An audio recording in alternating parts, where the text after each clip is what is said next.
Hey, good morning, everyone. Welcome to the Kandy Technical Fireside Chat. My name's Simon Legood. I'm the Senior Technical Trainer here at Kandy.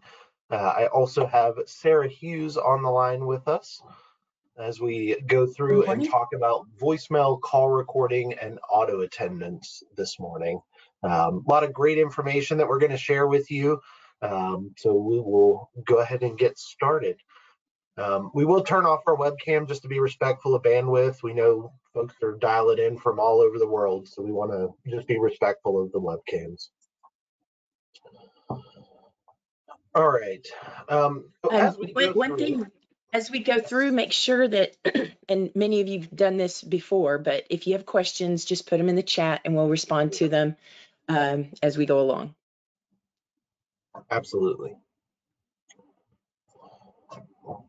So here's the agenda for today. We're going to start out talking about voicemail. We'll probably spend a couple minutes talking about voicemail, and then we want to spend quite a bit of time doing a deep dive into the call recording platform. There's a lot of things in there that I know some of you may or may not be familiar with.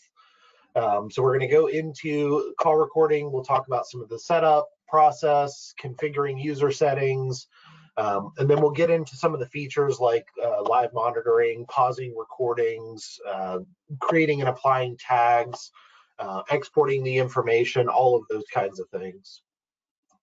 And then we'll finish the session today talking about the auto attendant, and we'll do a deep dive into that as well, how to go in and configure it, some of the less known features of the auto attendant, how you can access it, all of those kinds of things as well.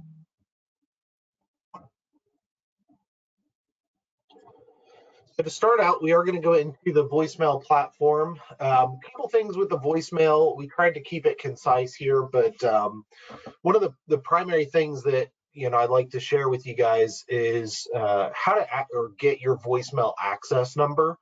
So there's a couple of different ways to do this in the admin portal, but the easiest is going to be to go to your PSTN DID list.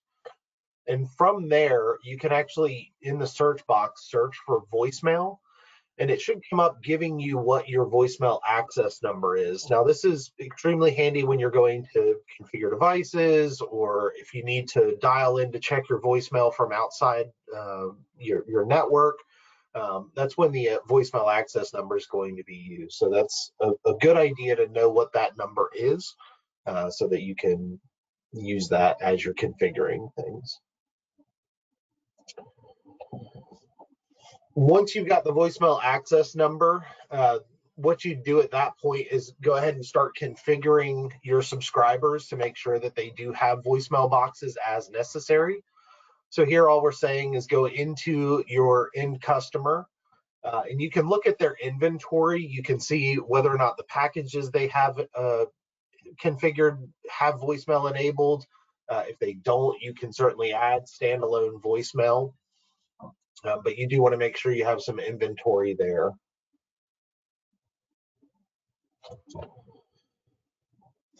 As you continue on into the subscriber, you can certainly see whether or not their package does include that voicemail. So you want to make sure they're on a platform that does. A couple other things that apply to voicemail from within the subscriber. Over in the settings area, there is an email address field, and right below that, you can set voicemail to email.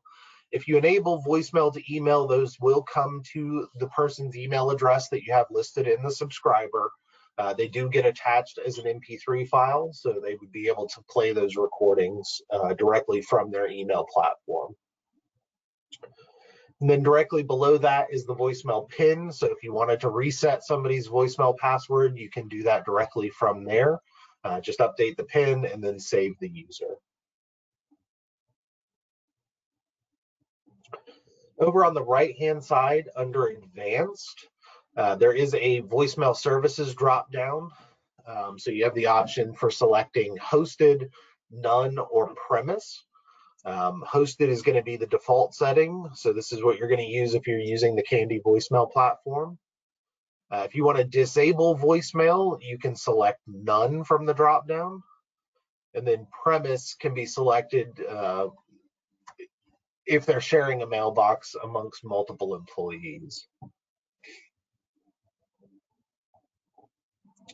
Once you've got that configured, just save the settings, and then you'll want to have the user actually go in and set up their voicemail box.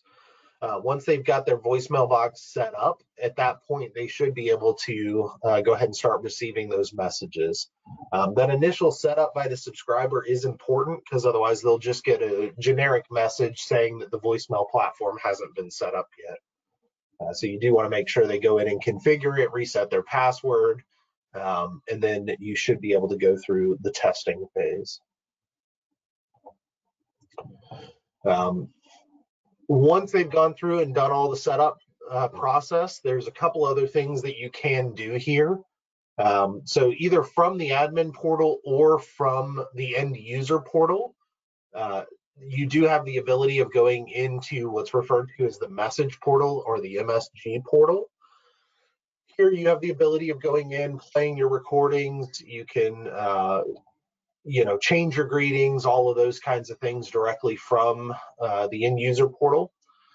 You can also set up your extended absence greetings, things of that nature as well.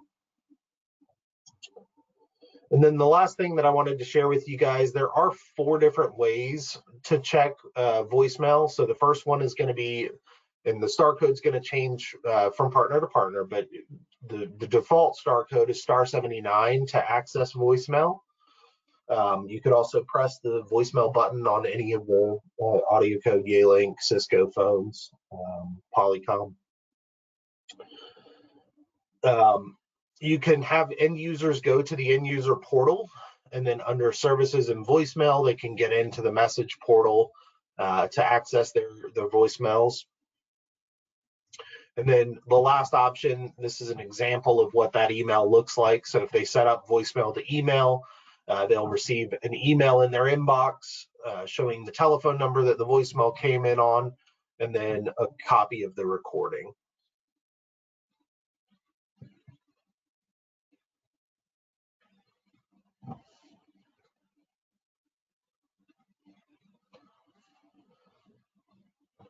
All right, shift gears just a little bit. We are going to start talking about call recording. So the call recording feature is actually a pretty cool feature that exists. So if you're looking at, call center type scenarios or support type scenarios, where you need to keep a copy or a record of these phone calls, you've got agents that you want to monitor, things like that. That's where the call recording feature comes in. There are 2 SKUs, so there's the KBS-CR-001 and then CR-SOUP-002. Those 2 SKUs can be enabled within your catalogs, and then you would configure those on the subscriber themselves, and I'll show you how to go through and do all of those things. The call recording platform itself does allow for live monitoring of telephone calls. In the event that you're taking things like credit card information or sensitive information, you can pause the recording. So end users, if you give them access, can pause the recording to take things like credit card payments. You can export the recordings. So if you needed to catalog those and store those somewhere locally, you do have the ability to do that.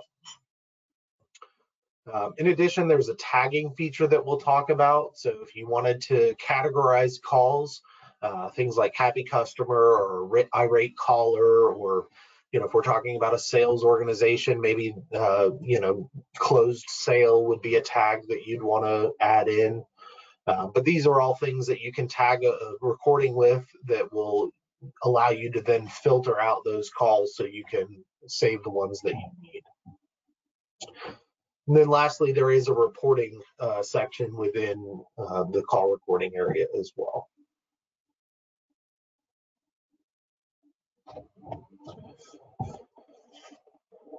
So there are there's actually 3. There's 2 main groups of call recording groups. So you can have a supervisor login and a user login. These are the 2 most critical roles. I did say there were 3. There's also a group administrator. But you do have to have at least 1 user and at least 1 supervisor in order for the call recording platform to function properly. The third role is a group administrator, but that one is not required for the system to function properly. So supervisors do have access to all of the information for the entire call recording group. So they can view everybody's recordings, they can, run reports, they can do live monitoring, things like that. The users are only going to have access to their own individual call recordings. So that's going to be kind of the main difference. The third role, and again, it's not listed here, but the third role, group administrator, does have access to all of the various call groups that you set up. So they would be able to make changes across all of those groups.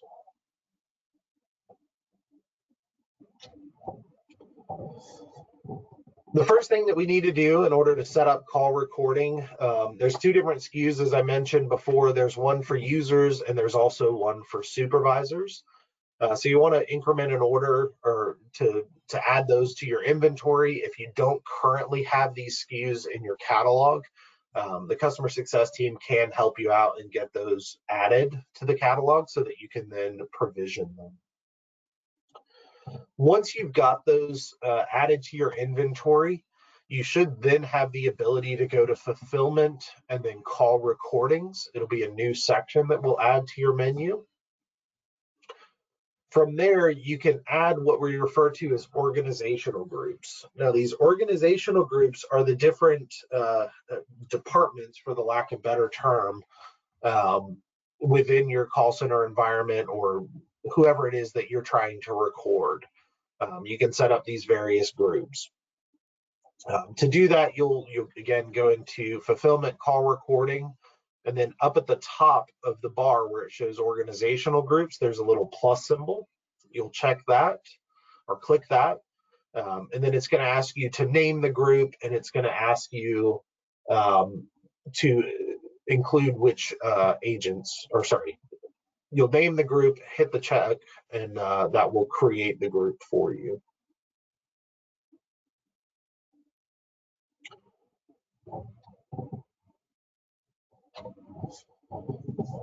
Once you've done that, you've created the group, you'll then go into the subscribers and start adding in the SKUs for the different subscribers that need access to the voicemail, or sorry, to the call recording platform. So on the left here, you're seeing an example of what it looks like to be adding the supervisor call recording SKU. And then on the right is an example of the user SKU. What you're noticing down in the bottom left-hand corner of both in the settings is once you've added the call recording SKU, whether it be the user or the supervisor, you then have the ability of going in and selecting the organizational group as well as what their role is or their security group is for that group. This is where you're selecting the permissions that they're going to have inside the call recording platform. So the organizational group is just the group that we just created. So whether that's department-based or however you're configuring those various groups, you would select whichever organizational group this person's a member of. And then the security group is just their role within that group. Are they the supervisor? Are they the user? So on and so forth.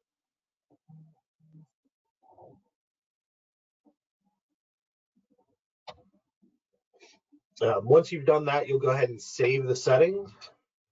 And at that point, you should be able to go ahead and access the call recording web portal. Now, again, if you want your users to have access to this, they will. They certainly can use or log into it using their subscriber credentials. So the subscriber username and password will work to access this portal as well. If you want them to be able to pause recordings and things like that for credit cards, they do need access to this system. Otherwise, you could certainly just give this access to supervisors and they could go in and monitor calls as necessary. There are 3 different URLs here. Just an added There's an added deal to that, an added point is that in order for the agent to pause that, to add tags or any of that kind of stuff, they do need to have this up and running. So it should be one of the things that when they start their morning, that they launch this and keep it up so that they can go in and pause or they can add tags to things.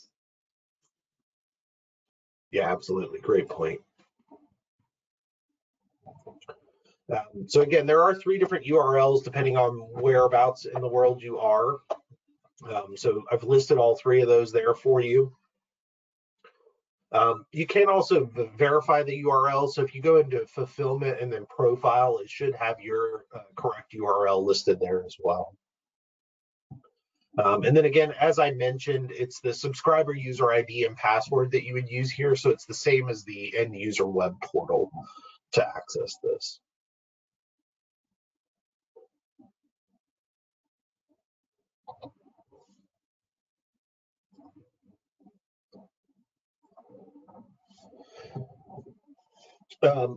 The next thing that we're going to talk about is just managing the user settings.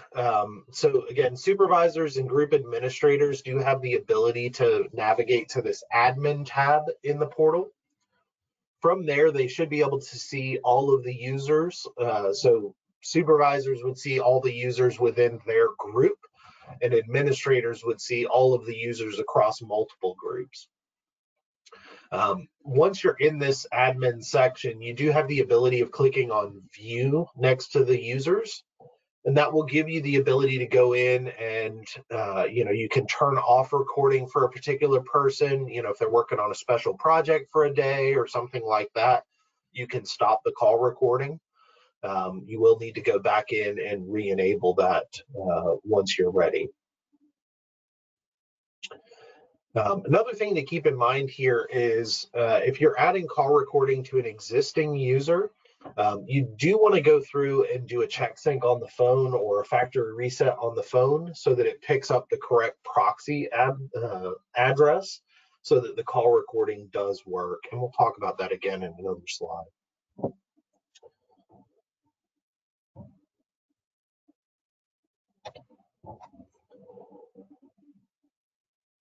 In addition, so group or supervisors and group administrators do have the ability of going in and listening to live calls. So you can go through, there's a live tab at the top. When you select that live tab, it's going to ask you which group you're wanting to listen to. So in this case, you would just select the box next to whichever group it is, hit submit, and it'll pull up all of the agents or all the users in that group.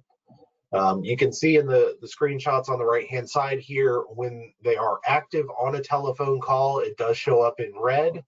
And then you have the ability of going in and you can hit the play button if you wanted to monitor that call live. This is also where users would go to see their own calls in progress. And there's a little pause button to the right of the monitor button that would allow them to go ahead and pause that call to take credit card information or things of that nature. So this is a very handy section to go into, both for monitoring the call and if you need to pause the recording for any particular reason. And just to reiterate, there was a question that came in about how a supervisor can listen in. It's a monitor. They can't speak. The supervisor does have to have this portal open, and they do have to click on the live tab at the top, and then they do have to click that monitor. See, it's in a column there. Click on that for that agent, and they can listen in. And so they would need to use either like chat or go over behind them or something like that, Teams, whatever they're using the background to chat with, and say, hey, I'm listening in, you need to say this, or add me in, or something like that.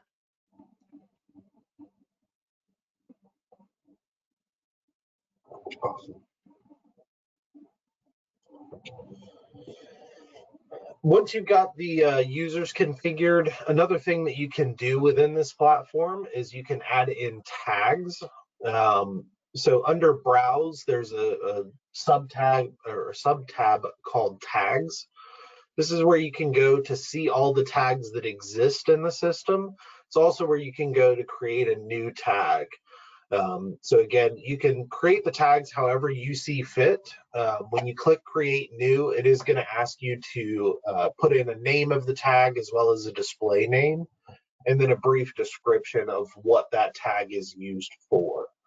Once you've done that, you can set it to a public tag so that all agents have access to it. And then you would be able to then tag each individual call with those appropriate options.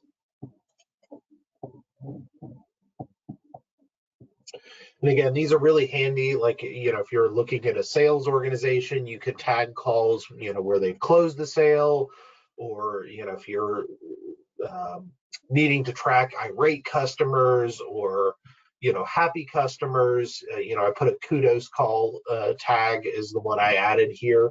That would be, if somebody's paying you a compliment or really happy with the service, things like that. So there's a lot of different uses that you can do for those tags. Once you've added in your tags, you've got them customized how you want.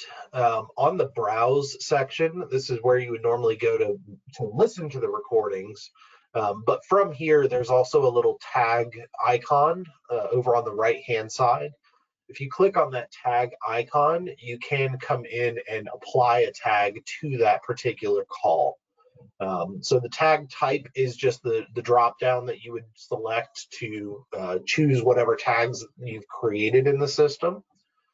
You could add in some additional text, and then the offset and durations can be used to kind of pinpoint where in the call this tag applies. So, if it was 2 minutes and 30 seconds into the call when this tag happened, I could type in, so many seconds, and then for durations, maybe the interaction took 30 seconds. So I might put something like, 150 seconds into the call, and then the duration was 30 seconds. And that would just give somebody that's going back to listen to this recording the ability to kind of go straight to the section they needed to listen to in order to do whatever needed to happen. Once you've done that, you can go ahead and hit add, and add will give you the ability to add an additional tag, or you can hit submit, and that will go ahead and apply that tag to this particular recording.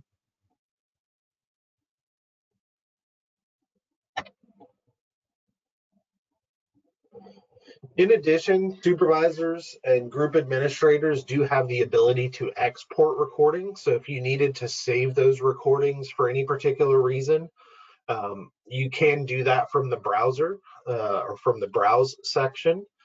Over on the right-hand side, you would just check the boxes next to the calls that you want to record or to export.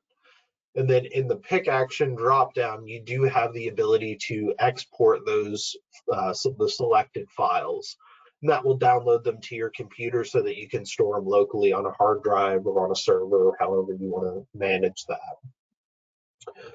Another common question that we get is how to delete recordings. So supervisors are the only ones that have the ability to delete recordings. And you would do it using this same drop-down menu. You just check the calls that you wanted to delete, and then you can go in and select delete calls or delete selected. Again, that is something that's only available to supervisors. So group administrators and users do not have the ability to delete calls or delete recordings.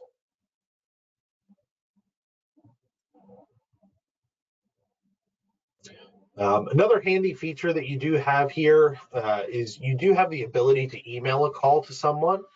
So if I'm the supervisor and I'm listening to a call and I needed further insight from the user or from the agent, I can click the little mail icon, and that will go ahead and send an email to that end user with a copy of or with an attachment of that recording, so that they can provide their own comments on whatever happened or whatever the conversation needed to be.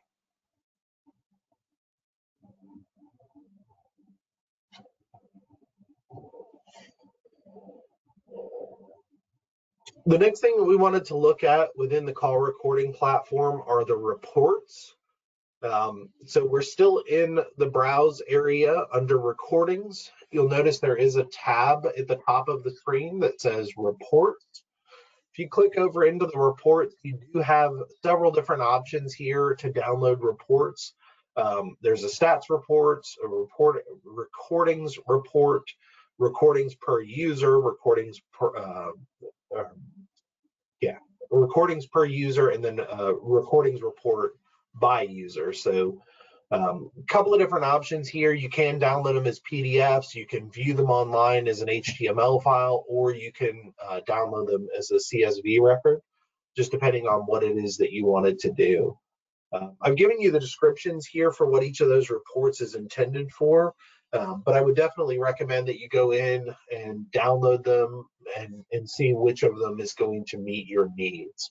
There's a lot of handy information that's in those, so it's a good idea to just kind of go in there and pull those reports and take a look at them.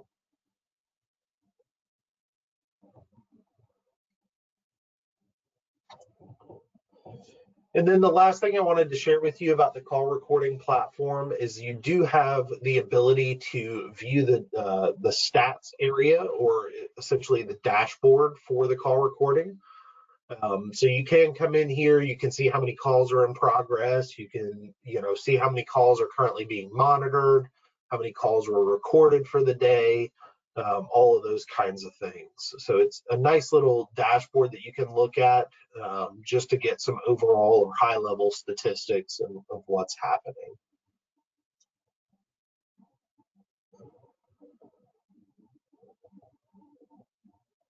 So can you jump back? I added a slide in here. Can you jump back to slide 8? We had a couple of people that wanted to have us talk about the shared voicemail. So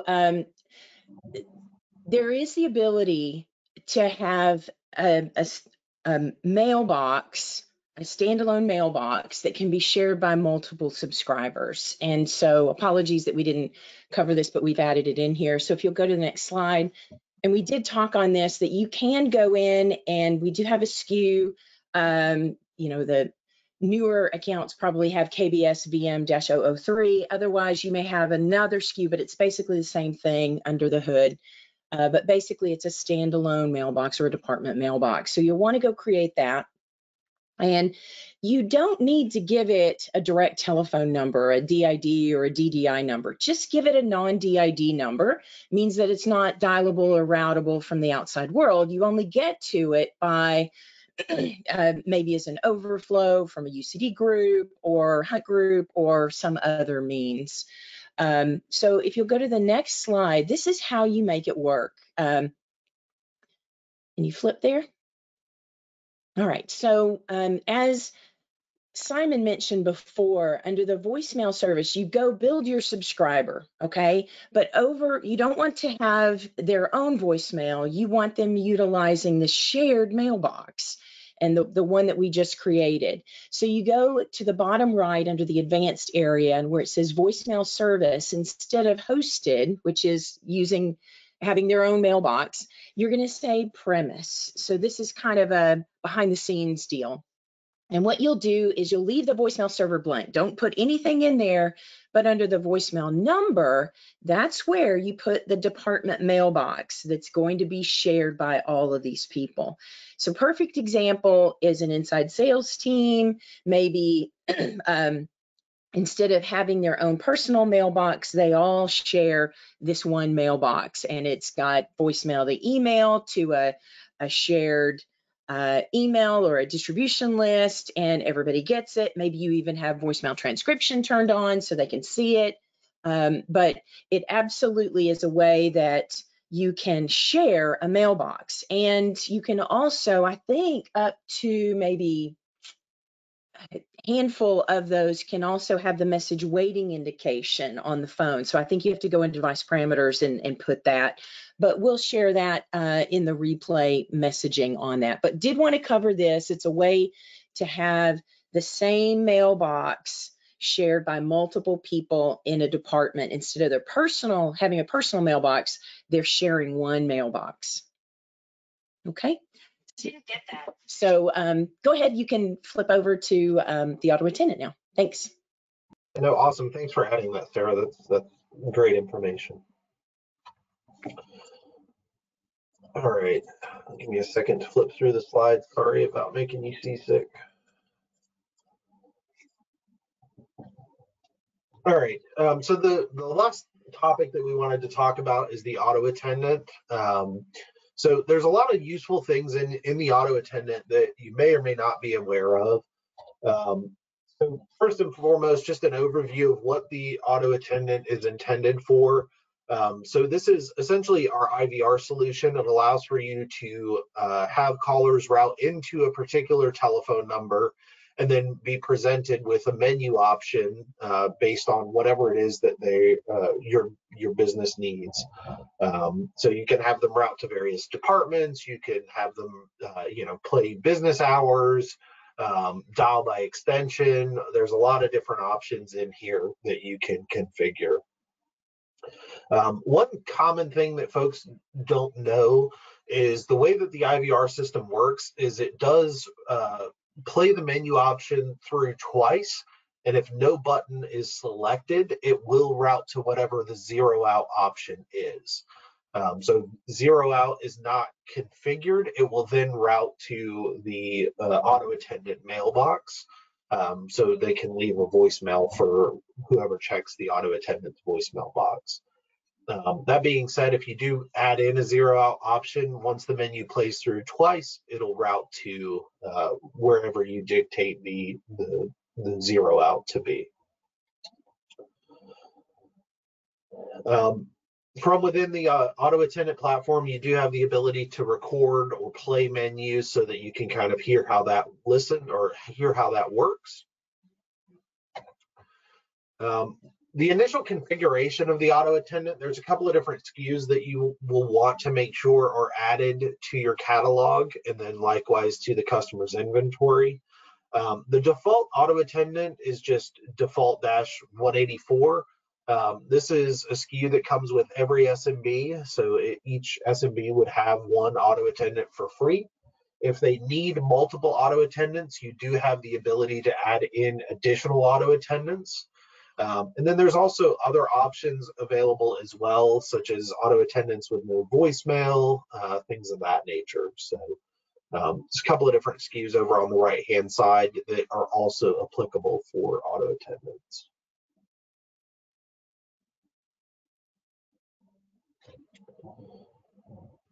Once you've got the auto attendant added to your inventory, you would create a new subscriber for that auto attendant. Go ahead and assign your telephone number, things of that nature. And then you would select the auto attendant SKU as the product.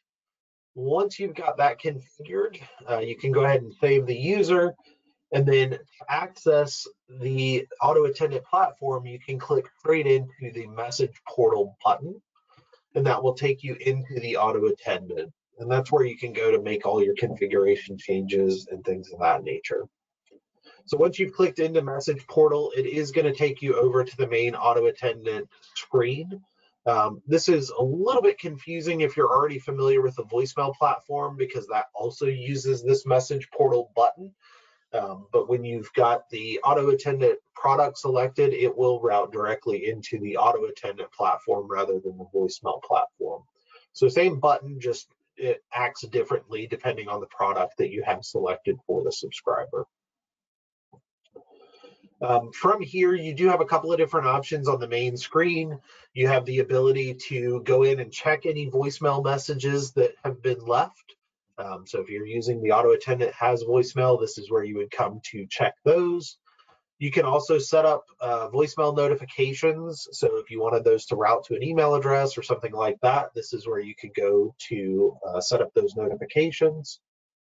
You can also go in, change the voicemail greeting. So if you wanted to record that, that's where you would go. And then the security pin is the pin that would be associated with that voicemail account.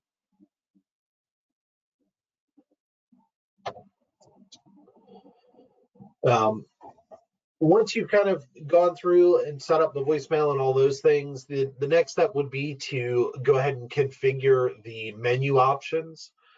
So to do that, you're going to navigate from the home screen to setup and then menus. The initial menu that shows up is this in hours menu, but you'll see there are tabs for out of hours, holidays, and then sub menus. They all look very similar to what you're seeing on the screen. What you would do is mouse over button number 1 as an example and click edit. And then you have the ability to select from several different options here, 7 different options as to what you want to happen when somebody presses 1. So whether you want it to dial a specific telephone number or you want it to go to somebody's account. So this would again just be another phone number that you're typing in. You can set it up so they can dial by extension, which uses the directory. We'll talk about the directory here in a couple slides. You can set it to go to the voicemail. So if you want it to go to the auto attendant voicemail, that's where you can select that option. A sub menu. So there are 7 different sub menus that are available to configure here. So you could specify that, maybe this is for support, press 7 or whatever, and then that routes over to a sub menu. And then you have various options for the support team specifically. So that's kind of the intent behind submenus. The hunt section allows for you to add in 4 telephone numbers that the auto attendant system will hunt through. Works similarly to the call answer group hunt groups, but it is not built in the call answer group platform. This is built directly into the auto attendant. So it's great for setting up a quick little hunt group without having to go through a bunch of extra work. If you're wanting it to route to a existing hunt group or call answer group, you would just put in the telephone number and do a dial number and route it to that hunt group or call answer group. Either option would work. And then announce is what you would select if you want to play a recording. So if you wanted to do a store hours and directions, you could play the announcement and then just record whatever that audio is.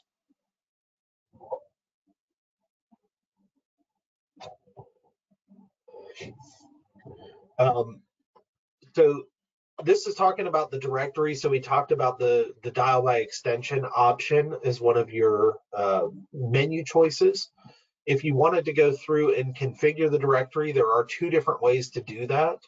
The first is going to be the manual process that you probably are already familiar with. You do have the ability of going in and just adding individuals to the menu so that they can connect to the people that you specify. The other option, and we've covered this in January when we did our What Changed in 2022 Fireside chat, you do have the ability to also set up the directory synchronization. So you can go in and you configure the directory to sync with your subscriber list. That way everybody in that particular site is set up to synchronize with your auto attendant, and it'll go ahead and pull in their alias for the extension. Again, just to kind of review, and I know we've talked about this before, but you do have the ability of going in and setting up that synchronization. So you would go into fulfillment and then auto attendant. From there, you can go ahead and check or click into the telephone number for your auto attendant or the user ID for the auto attendant. You'd select which site it is that you want to synchronize with, and then click on Activate Directory Synchronization over on the right-hand side.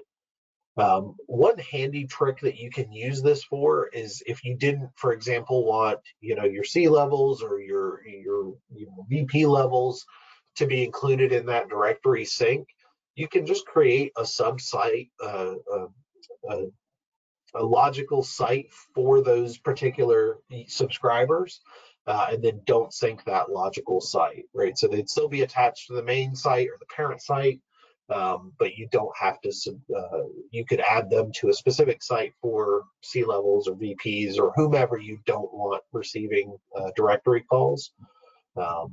and then just don't synchronize that particular site.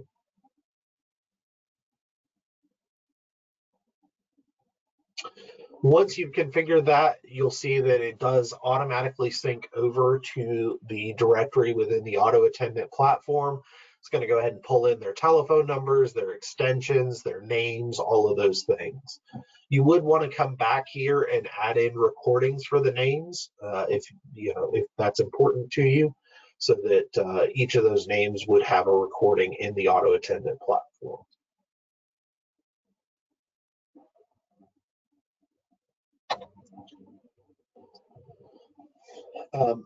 Outside of the directory, the other option, and this is a very useful tool within the auto attendant, is setting up schedules. So there is a concept we saw earlier in the menu area of an in hours versus out of hours menu option. The schedule is where you would configure that. So if you wanted to play a certain IVR option during business hours, you could set those business hours in the system, and then it would play only that menu option during those business hours. And you could set up an after hours IVR message, so instead of routing to particular departments, maybe it just plays recordings or sends people to voicemail or whatever you deem necessary there for those out of hours type situations. Then also in the schedules area, there's a holidays field. So you can come in here and you can add in up to 20 dates ahead of time for holidays. And essentially what would happen is it would play the holiday IVR messaging on those particular dates. So it does support 20 different date ranges at a time. So just something to keep in mind there.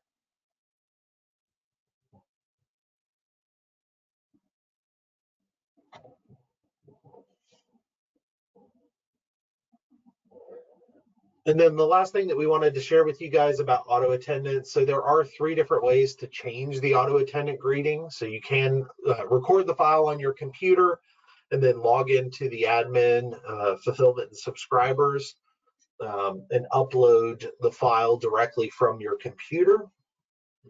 You also have the ability of going in and instead of uploading that file, you can have the system call your telephone number and you could record the messaging from your telephone. We do recommend that if you're going to use this option, you don't record the audio on speakerphone. It doesn't give as great a quality as using the handset. And then the last option is you can dial the voicemail access number, enter the telephone number that's assigned to the auto attendant, and then the PIN number, and you can go through and add in those recordings as well. So if there's something that needs to change, and you're already away from the office, you can go ahead and log in this way and make the modification to whatever the recording needs to be changed to. So if you forgot to change your holiday messaging, for whichever holiday it is that is happening, you can quickly go in there and modify that portion of the recording just to make sure that everything's good to go. And then the last bullet here is a really good point because it's the same. That's a really good point because we have the ability, as he showed, to set holidays, but it's the same greeting for all of them.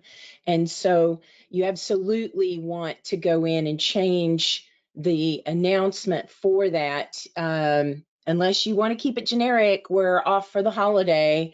Some people really do want to go in and say, happy holidays, Merry Christmas, Kwanzaa, whatever, and, put that on there. So give them the ability to do that. And the best way for the office manager or something like that to do that is to give them the ability to dial that voicemail access number, enter the auto attendant assigned number, and then enter that PIN. So they can change that at any time, especially if they're going to be closed due to inclement weather or something like that. Yeah, absolutely. And then the last section here is just talking about a couple of different options. So we do have the additional auto attendant SKU that you can add.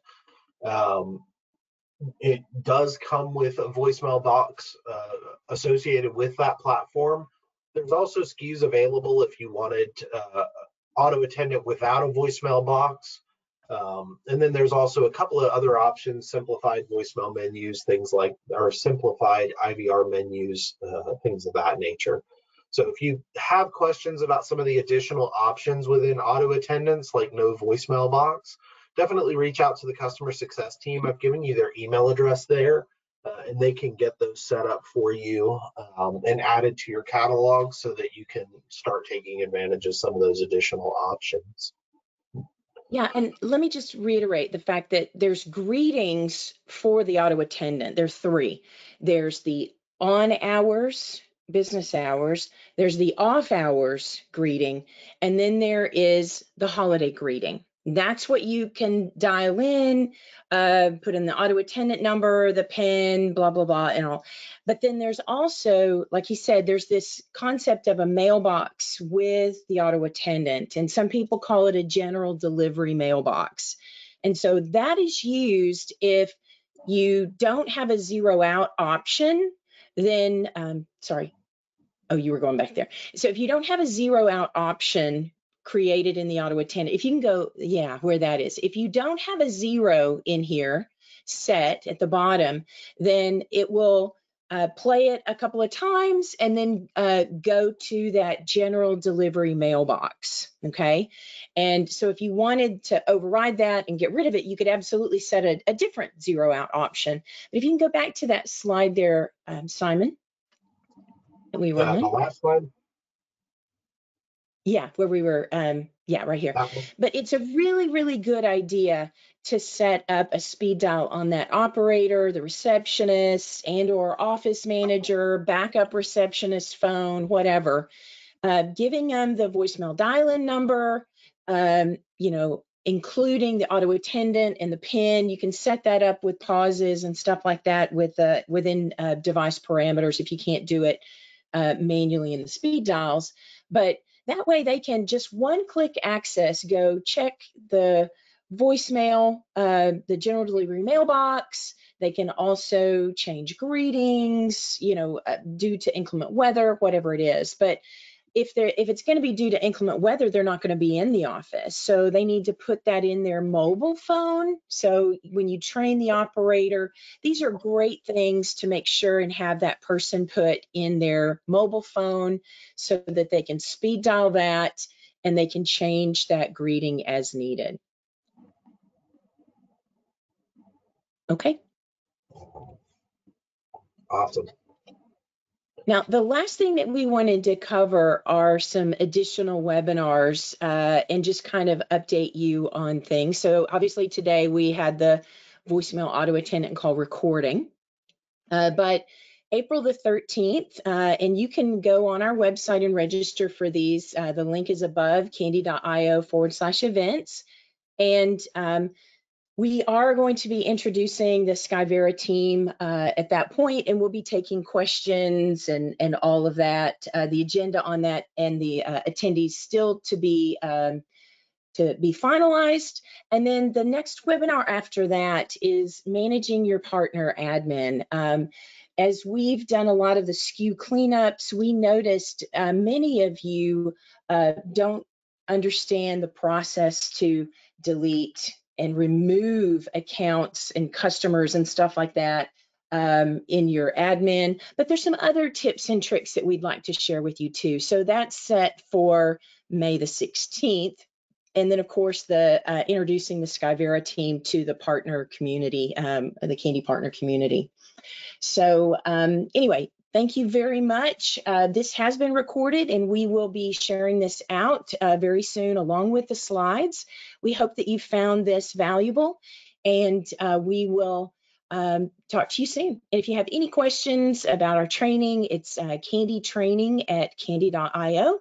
And if you have anything that you'd like to work on as a result of this, with our customer success managers, just email customersuccess@kandy.io.